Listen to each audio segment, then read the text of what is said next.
American fiction and ড্রামার আজকের আমাদের topic হচ্ছে দ্য সান অলসো রাইজেস। লিখেছেন Ernest Hemingway.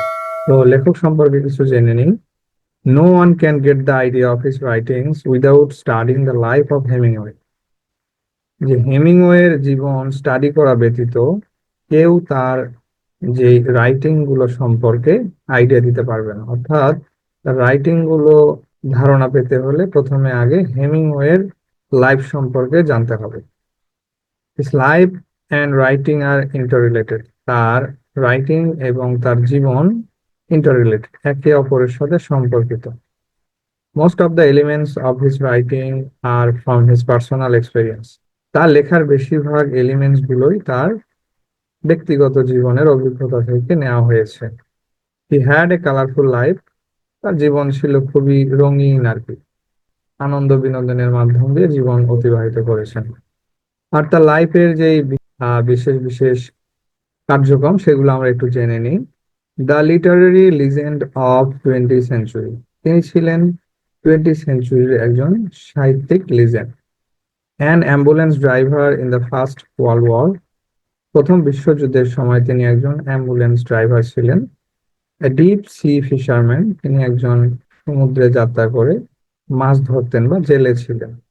He has trophies for fishing competition. তিনি অনেকগুলো ফিশিং মাছ ধরার প্রতিযোগিতায় অংশগ্রহণ করে ট্রফিসও পেয়েছেন। Heavyweight boxer. তিনি ছিলেন একজন boxer. Hunter who hunts in Africa. তিনি ছিলেন আফ্রিকার একজন শিকারী। Soldier during the second world war.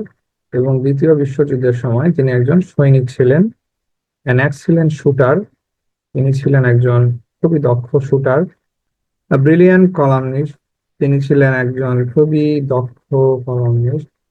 Nobel prize winner for literature, old man and the sea. তিনি ছিলেন একজন সাহিত্যে নোবেল পাওয়া ব্যক্তি।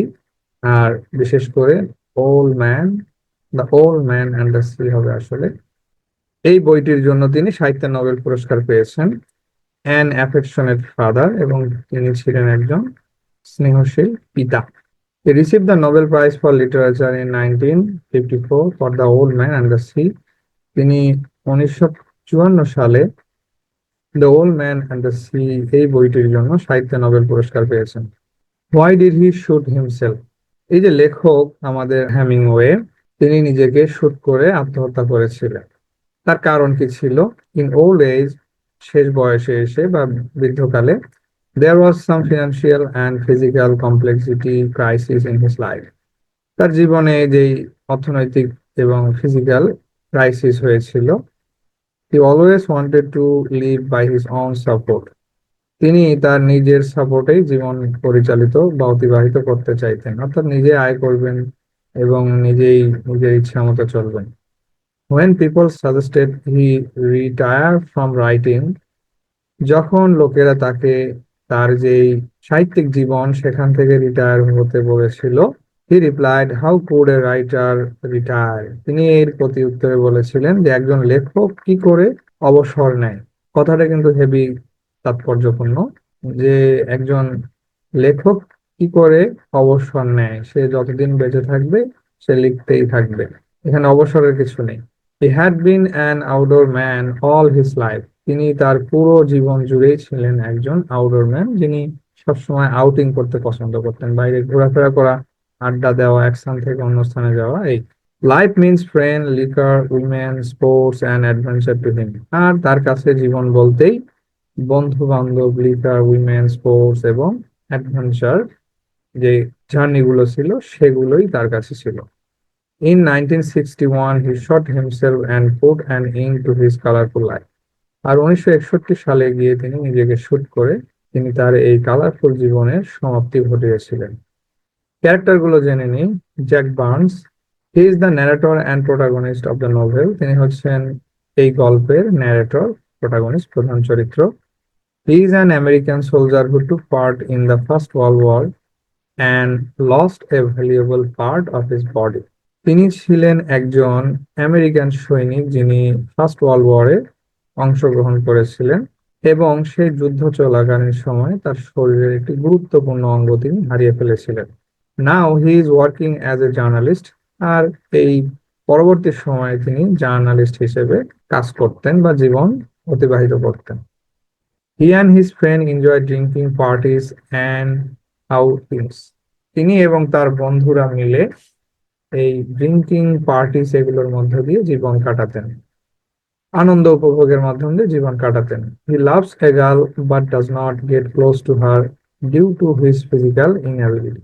তিনি একজন মেয়েকে খুব পছন্দ করতেন, ভালোবাসতেন, কিন্তু তার ওই যে যুদ্ধকালীন সময়ে যে অঙ্গহানি হয়, এই ফিজিক্যাল ইনঅ্যাবিলিটির কারণে তার ওই বান্ধবীর কখনোই ক্লোজ হয়নি। He is a good friend to Robert. তিনি ছিলেন রবার্ট কুন নামক একজন ব্যক্তির খুবই ভালো বন্ধু। Whom he introduces to his girlfriend. আর এই জ্যাক বার্ন তিনি তার ফিজিক্যাল ইনঅ্যাবিলিটির কারণে তার বান্ধবীকে তার বন্ধু রবার্ট কুন নামক একজন ব্যক্তির সাথে পরিচয় করিয়ে দিয়েছিল। Lady Brett Ashley, she is a beautiful British socialist. তিনি ছিলেন একজন সুন্দরী British socialist who drinks heavily and enjoys a reckless life. তিনি প্রচুর ড্রিঙ্কস করতেন এবং বেপরোয়া জীবনযাপন করতেন। She was separated from her husband and waiting for divorce. তিনি তার হাজব্যান্ড থেকে আলাদা হয়েছেন এবং ডিভোর্সের জন্য অপেক্ষা করতেছিলেন। She is also engaged with a wealthy person but loves Jack. ইতিমধ্যে সে অন্য একজন ব্যক্তির সাথে, যে ছিল একজন ধনী ব্যক্তি, তার সাথে এঙ্গেজ হয়েছে। আবার অপর পক্ষে তিনি এই জ্যাক বার্নকে ভালোবাসে। However, she did not want to have a relationship with Jack as he had physical problem. আচ্ছা, যাই হোক, জ্যাকের সাথে রিলেশনশিপে যেতে চায় না কারণ জ্যাক ছিল শারীরিকভাবে অক্ষম। She had several affairs but did not get pleasure from any of the relationship. এই লেডি ব্রেট অ্যাশলির অনেকগুলো রিলেশনশিপ ছিল, কিন্তু কারোর থেকেই তিনি সন্তুষ্টি পেতেন না বা কারোর প্রতি তিনি সন্তুষ্টি ছিলেন না। She represents the aimless modern generation who are frustrated very easily. আর এই মহিলাটি এইমলেস মডার্ন জেনারেশনকে উপস্থাপন করেছেন, যারা অল্পতেই হতাশাগ্রস্ত হয়ে যেত এবং রাগান্বিত হয়ে যেত। এরপরে আমাদের নেক্সট ক্যারেক্টার হচ্ছে রবার্ট কুন। হি is a wealthy American writer living in Paris. তিনি ছিলেন একজন খুবই ধনাঢ্যশীল আমেরিকান রাইটার যিনি প্যারিসে বাস করতেন। He had no experience of the first world war as he was Jewish. তার এই ফার্স্ট ওয়ার্ল্ড ওয়ারের কোনো অভিজ্ঞতা ছিল না, যেহেতু তিনি ছিলেন একজন ইহুদি। He had many relationship and enjoyed his life travelling. তার অনেকগুলো রিলেশনশিপ ছিল এবং তিনি ট্রাভেল করতে, ভ্রমণ করতে বেশি এনজয় করতেন। He requested Jack to introduce Jack's girlfriend to him.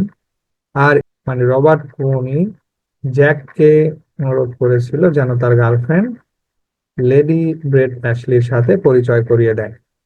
He is the reflection of the writer. আর এই যে লেখক আর্নেস্ট হেমিংওয়ে, তার প্রতিচ্ছবি ছিলেন। He is a heavy weight champion wrestler. তিনি ছিলেন একজন হেভি ওয়েট চ্যাম্পিয়ন রেসলারে। But gave up it for poor eyesight. কিন্তু তার যে চোখের দৃষ্টি এইটা কমে গিয়েছিল, এই সমস্যার কারণে এই রেসলিংটা তিনি বাদ দিয়েছিলেন। এরপর Mike Campbell, he is the fiancee of lady Brett. আর এই ব্যক্তির সাথে লেডি ব্রেড এঙ্গেজ ছিল, but has no honest desire to marry her. কিন্তু তাকে বিয়ে করার খুব একটা সদিচ্ছা ছিল না এই মাইক ক্যাম্বেলের। এরপরে Pedro Romero, he is a 19 years old bull fighter. তিনি ছিলেন একজন 19 বছর বয়সী bull fighter. He was the champion in the game. এই পেড্রো বরাবরই চ্যাম্পিয়ন হয়ে থাকে। When Lady Brett met him, she fell in love with her and requested Jack to manage an introductory meeting between them. যখন lady bread তার সাথে দেখা হলো পেড্রোর সাথে, লেডি ব্রেড তার প্রেমে পড়ে গেল এবং সে এই জ্যাককে অনুরোধ করেছিল যেন তাদের মধ্যে একটি মিটিং এর ব্যবস্থা করে দেয়। Though Pedro was young in age, he had a traditional marriage conception. যদিও পেড্রো ছিল খুবই বয়সে ইয়ং, এ সত্ত্বেও তার এই বিবাহ নিয়ে একটি দারুণ একটি কনসেপশন ছিল। যে তার কিছু কন্ডিশন ছিল, এছাড়া সে বিয়ে করবে না। After declaring love he propose to Brett to marry wants her as a typical housewife. যখন তারা একে অপরের প্রতি ভালোবাসা প্রকাশ করলো এবং সে যখন এই ব্রেডকে বিয়ের প্রস্তাব দিল, সাথে এই শর্তেও জুড়ে দিল যে তার টিপিক্যাল হাউস ওয়াইফ হয়ে থাকতে হবে, তখন এই লেডি ব্রেড অ্যাশলি তার প্রপোজাল ক্যান্সেল করে দিল। At last Pedro was disappointed. পরিশেষে গিয়ে পেড্রো হতাশ হয়ে গিয়েছিল। আর লেডি ব্রেড অ্যাশলি তো খুব ভবঘুরে একজন মেয়ে ছিল, সে তো কখনোই টিপিক্যাল হাউস ওয়াইফ হিসেবে থাকবে না। তো এই জন্য তাদের বিয়েটা ক্যান্সেল হয়ে যায়। এরপরে Montoya, he is the owner of the Pamplona in Spain. এই প্যাম্পলোনা নামক একটি হোটেলের মালিক ছিল হচ্ছে এই মন্টয়া।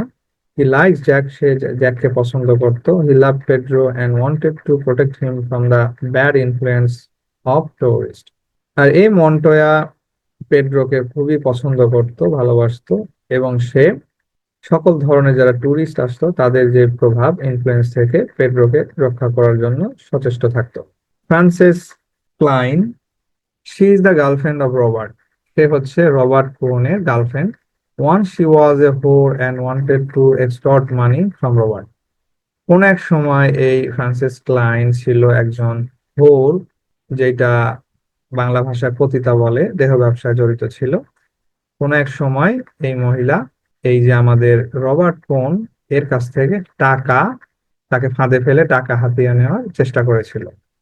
এখানে দুইটি নিউ ইনফরমেশন এখানে দেওয়া আছে, যে জ্যাক হেমিংওয়েস হিরো, অর্থাৎ আমাদের যে এই যে জ্যাক বার্নস ক্যারেক্টারটি আছে, সে হচ্ছে মূলত আমাদের লেখক হেমিংওয়ের হিরো। তার মতে আর কি। কোড হিরো কি? কোড হিরো হচ্ছে রবার্ট কোন। এখানে দুইটি হিরোর কথা উল্লেখ করা হয়েছে এই গল্পটিতে, একটা হচ্ছে জ্যাক বার্নস আর একটি হচ্ছে রবার্ট কোন। দুইজনের ক্যারেক্টারই আলাদা এবং দুইজনের বৈশিষ্ট্য আলাদা। তো লেখকের মতে যে হিরো সে হচ্ছে জ্যাক, কিন্তু এখানে আরো একটি নিউ লিটারি টার্মের কথা উল্লেখ করা হয়েছে, যে কোড হিরো, এটি হচ্ছে রবার্ট কোন। আমরা এটাই এখন প্রমাণ করে দেখব। What is Hemingway's hero and code hero? হেমিংওয়ের হিরো এবং কোড হিরোর পার্থক্য কি, বা এটা কিভাবে আমরা নির্ণয় করব? Hemingway hero is either a young boy or a young man who is learning to live in a world of anxiety. A Hemingway hero, সে হবে একজন যুবক অথবা ইয়ং ম্যান, যে এই অ্যাংজাইটির ওয়ার্ল্ডে, অর্থাৎ বেদনা বিষাক্তময় পৃথিবীতে বাঁচার আপ্রাণ চেষ্টা করতেছে বা বাঁচার জন্য লড়াই করতেছে। They are very honest but very sensitive. আর এই হিরোরা, হেমিংওয়ের যারা হিরো, তারা খুবই অনেস্ট হবে এবং সেন্সিটিভ হবে। On the other hand the code hero is a wealthy and older man. অপরপক্ষে কোড হিরো হবে একজন ওয়েলদি, সম্পদশালী এবং খুবই বয়স্ক একজন ব্যক্তি, who has become what he had wanted to be. সে যা হতে চাইবে তা হয়ে দেখাবে। A code hero is a professional bullfighter, a fisherman and a soldier. এখন কোড হিরো প্রফেশনাল বুল ফাইটারও হতে পারে, ফিশারম্যানও হতে পারে, এবং একজন সোলজারও, সৈনিকও এই কোড হিরো হতে পারে। ইন হেমিংওয়েস নোভেল, হেমিংওয়ের নোভেলে, the code hero sets an example for the Hemingway hero. Code hero নিজে হেমিংওয়ের হিরোর জন্য এক্সাম্পল, উদাহরণ রেখে যাবে। The code hero is more successful than the Hemingway hero. আর এই কোড হিরো বরাবরই হেমিংওয়ের যে হিরো তার চেয়ে সফল থাকবে সব দিক দিয়ে, জীবনে চলার পথে, আনন্দ, এছাড়াও উল্লাস এবং সফলতার দিক দিয়ে। আমরা যখন এই সামারিটা পড়বো গল্পের, তখন দেখবেন যে কে কতটুকু সাকসেস। হ্যাঁ, তাহলে আমাদের নেক্সট কোয়েশ্চিন হচ্ছে, how was the post war generation? Post war generation বলতে যুদ্ধের পরে যে জেনারেশন ছিল তারা কেমন ছিল, সেই সময়টা কেমন ছিল? The post-war generation was restless and unsatisfied, frustrated, greedy for money, confused, and having many-sided relationship. যুদ্ধের পরবর্তী সময়ে লোকেরা খুবই আনস্যাটিসফাইড ছিল, অসন্তুষ্টি তাদের মধ্যে লেগেই থাকতো, হতাশা, লোভ, লালসা, এছাড়াও তারা কনফিউজড হয়ে থাকতো। ইনডিসিশনে ভুগতো যে কোনটা তাদের জন্য সঠিক হবে, কি কাজ তাদের জন্য ভালো হবে।